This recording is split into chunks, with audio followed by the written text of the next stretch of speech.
안녕하세요, 올바름입니다. 최근에 이것저것 조금 바빠가지고 제대로 신경을 못 쓰는 것 같다가 이제는 오늘을 기점으로 재택근무에 조금 더 적합한 업무 환경으로 설정하게 되었습니다. 그래서 오늘은 기분 전환도 할 겸 밤바다 이런 배경화면을 보면서 시작해봅니다. 테슬라 소식으로 오늘도 바로 넘어가보죠. 반갑습니다. 시작해보죠. 첫 번째 뉴스는 모델 S와 X의 리프레시 가능성입니다. 그리고 두 번째는 모델의 사이버 트럭에 대한 비장의 무기라고 볼 수 있는 에어 서스펜션에 대해서 일론 머스크가 얘기를 남긴 부분, 그 점에 대해서 다뤄보고, 마지막은 에인트호벤 공대의 옥스트라가 배터리 전기차는 결국에 트럭 시장에서 성공할 것이란 점을 얘기하면서 화제가 되고 있습니다. 그래서 해당 인터뷰 중에서 핵심 내용만 오늘은 골라보게 되었습니다. 우선은 모델 S와 모델 X에 대한 리프레시 가능성에 대해서는 이런 점들 때문에 얘기가 나오고 있는데요. 유럽의 테슬라 고객 커뮤니티에서 최근에 2021년 3월쯤에 도착할 거라고 예상되는 새로운 자동차의 주문 스튜디오, 여기에서 모델 S와 X의 가격이 각각 몇 % 정도씩 인상되었음을 확인해 주었습니다. 모델 S와 X의 가격은 정량적으로는 대략 5,000유로 정도, 6,000달러 정도가 올랐는데요. 예를 들어서 독일에서의 모델 S 롱레인지 플러스 모델은 81,990유로, 약 97,700달러부터 시작하게 되었습니다. 모델 S 같은 경우는 500유로 정도, 1,000유로 정도만 상승한 것으로 얘기가 되어지고 있는데, 이것이 아무래도 뉴스거리라고 꼽을 수 있는 점은 저번 달 기억하시나요? 10월 15일, 16일 사이에 이것이 루시드에어 경쟁사를 푸시하기 위해서 테슬라가 모델 S 롱레인지 플러스 모델을 69,420달러로 가격을 확 낮춘 바 있었죠. 그렇기 때문에 이러한 가격 차가 해당 97,700달러보다도 훨씬 더 눈에 띄는 그런 상황입니다.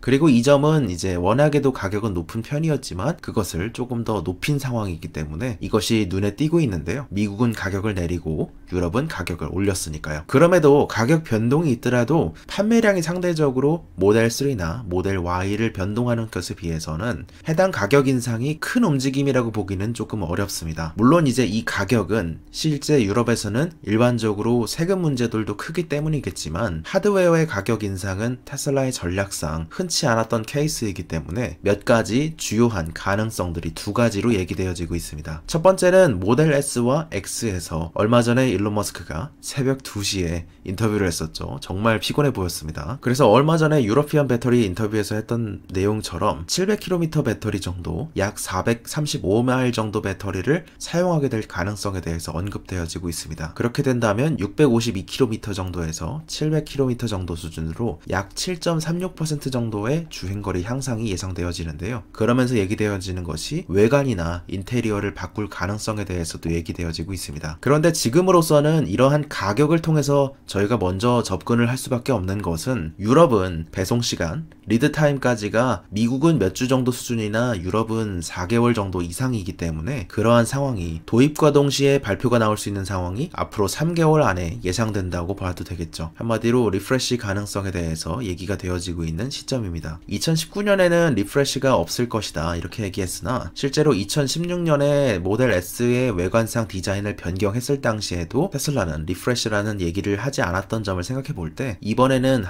또 한 번 기대하게 되는 시점인 것 같습니다. 이번에 기가 상하이에서 유럽행 모델 3 실은 토스카나호가 마침내 벨기에의 항구에 도착했습니다. 해당 테슬라 선박은 지난달 기가 상하이가 유럽에 수출한 7,000대 메이드 인 차이나 MIC 모델의 절반 정도를 실은 토스카나호인데요. 이렇게 테슬라의 선박들만 찾아다니는 커뮤니티가 있습니다. 그곳이 밝힌 바에 따르면 MIC의 리프레시 버전 모델 3가 유럽에 도착을 하게 되었습니다. 10월 말 상하이에서 메이드 인 차이나의 모델 3가 유럽 시장의 인증 요건을 충족시켰다, 그런 발표가 나온 이후 1개월 만에 도착한 것이죠. 이제 4분기 말이 다가오고 있기 때문에 본격적으로 배송 물량이 밀려갈 듯 합니다. 특히 올해는 7,000대 정도가 예상되고 있으나 내년에는 기가 상하이에서 생산할 55만 대의 물량 중에 30만 대가 모델 3이고 25만 대 정도가 모델 Y로 예상이 되어지고 있죠. 해당 해당 자료는 테슬마니안의 자료를 토대로 하였습니다. 그 중에 모델 3는 10만 대 정도, 모델 Y는 1만 대 정도가 유럽으로 배송될 예정이라고 얘기되어지고 있죠. 그리고 사이버 트럭의 비장의 무기, 이렇게도 볼 수 있는 것은 최근에 트위터에 올린 댓글에서 일론 머스크가 테슬라의 에어 서스펜션 높이 및 댐핑 알고리즘에 대한 많은 작업들이 진행 중이라고 밝혀졌습니다. 그럼에 따라 이런 시스템은 에어 서스펜션은 FSD가 작용되는 동안 링크되어서 자동으로 조절되게 되는데요. 금속과 기체의 특성이 다르고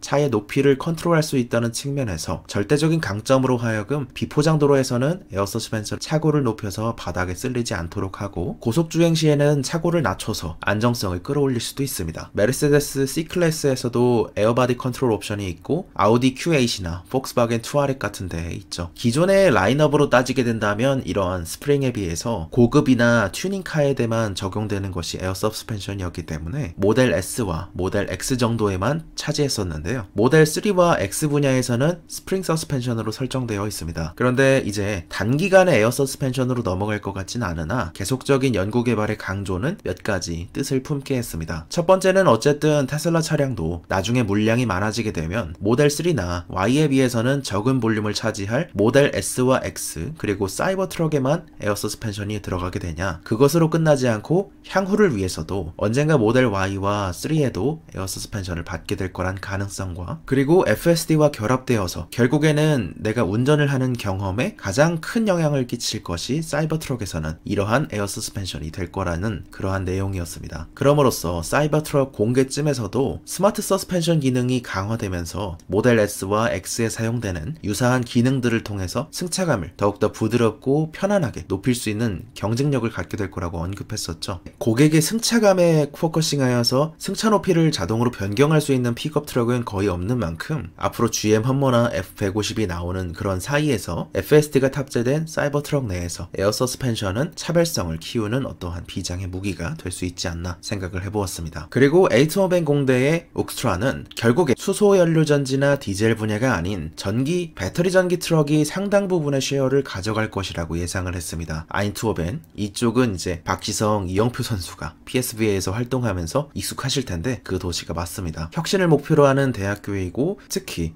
응용과학 학문에서는 세계적으로 강한 대학교이죠. 여기서의 옥스트라 발표는 이랬습니다. 배터리 전기 트럭이 불가능할 거라고 바라보는 시각을 가진 분들은 대부분 2명이 탑승하여서 2000km 정도 가까이 대륙 횡단을 하는 수준으로서 디젤 트럭만이 가능한 예외적인 상황을 주로 예로 든다는 점을 꼽았습니다. 유럽 연합 전체에서는 대륙 전체를 오가면서 트럭 운송을 해야 할 상황이 상대적으로 네덜란드 쪽에서 조금 많았는데 그러한 네덜란드에서 실시한 연구 결과에 따르면 세미트럭의 세마이 가장 큰 트럭조차도 80% 정도는 하루 최대 750km 정도를 운행함을 꼽았습니다. 물론 이 점은 국가마다 차이가 있을 수 있겠죠. 그러면서 실제로는 몇천 킬로미터 정도까지 가는 상황이 많지 않은 이유에 대해서 얘기하면서 보통은 더 많은 거리를 가기 위해서는 초과 근무 수당이 붙는 등 여러가지 운송비 단가 자체가 달라지기 때문에 실제로는 그런 경우가 많지 않고 보통은 기지에서 600km나 700km 거리 내에서 2번 정도 운송을 하고 하루가 끝나게 되면 기지로 돌아와서 쉬는 만큼 충전을 위한 이상적인 조건이 충족된다고 언급했습니다. 그러면서 충전비 코스트상의 경쟁력이 있기 때문에 이러한 점들이 주목받을 것이라고 얘기했죠.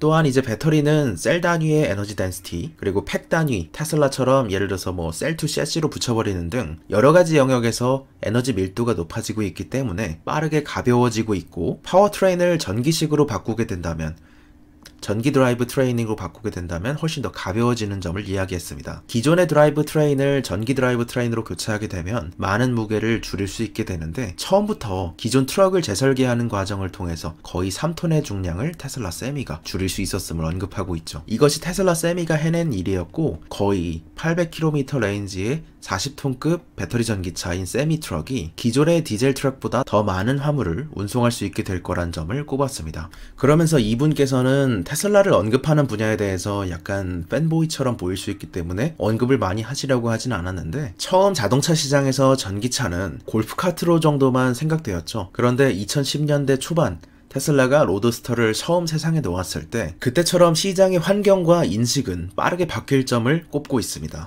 지금은 그저 몇몇의 구동계 정도를 드릴로 뽑은 뒤 배터리를 넣은 정도에 불과하지만 앞으로 우리는 몇 년 안에 도로에서 실제로 판매되는 테슬라 세미의 모델을 보게 될 것이고, 아예 처음부터 설계된 배터리 트럭이 나오게 됨으로써 이제 환경이 달라질 거란 점이죠. 한마디로 이전에는 불가능하다고 얘기되었던 점이 테슬라도 했으니 우리도 할 수 있다, 이런 식으로 바뀔 거란 점입니다. 그에 대해서는 트럭 운송에 대한 나비 효과로 이어질 것을 얘기하고 있는데, 모델 3가 프리미엄 중형 세단의 선택지로서 새로운 니치 마켓을 찾아낸 것처럼 테슬라 세미는 트럭 운송 시장 자체에서 아까의 얘기처럼 일종의 테슬라 효과를 불러일으킬 수 있다고 얘기되어지고 있죠. 그래서 이쪽 분야에서도 루시드나 리비안 같은 회사가 주목받게 될 것이고, 기존 OEM들로 하여금 혁신을 향하게 될 것이라는 점입니다. 개인적으로 테슬라 세미나 사이버 트럭 등 전기차로서의 가능성은 충분히 전문가들의 의견도 그렇고 좋게 보시는 듯 합니다. 이제 조금 더 돌아와서 제 얘기를, 요즘에 개인적으로 영상을 만들면서 조금 복잡한 생각들이 많았는데 이제 재택근무를 하기 시작함에 따라 마음이 조금 더 편해지는 것 같습니다. 너무 긴장하면서 영상을 안 만들려고 하고 조금 더 편하게 그렇게 하는 게 조금 더 오히려 창의적이지 않을까, 이런 생각이 듭니다. 테슬라도 그렇고 여러분도 그렇고 저도 그렇고 모두 다 잘 될 거라고 생각합니다. 행복한 하루 되시고 감사합니다. 올바른이었습니다.